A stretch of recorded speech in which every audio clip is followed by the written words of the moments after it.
50-year-old fatally stabs man flees Jamaica and held and deported back on Christmas Day. Hi again and welcome. This is Links 007 TV News Report, and we'll be right back with the full details to come. Welcome to Links 007 TV News Report, providing you with the best in local and international news updates.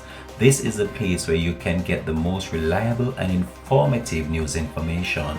Links 007 TV News Report. Welcome back and thanks for joining us. This is Links 007 TV News Report.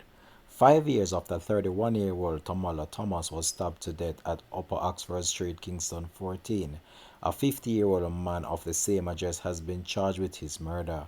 He has been identified as Omar Burford, otherwise called Guns or Gunners. The police said that Burford was arrested overseas and deported on December 21st.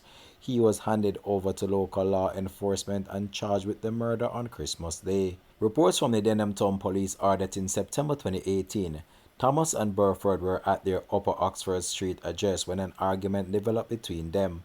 The argument escalated and became physical. During the tussle, a knife was used to inflict stab wounds to Thomas' head and neck.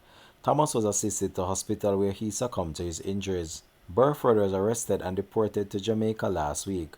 A court date has not yet been finalized for the accused. Links 007 TV will continue to track this story and have more details to come on this in a later newscast. Thanks for watching.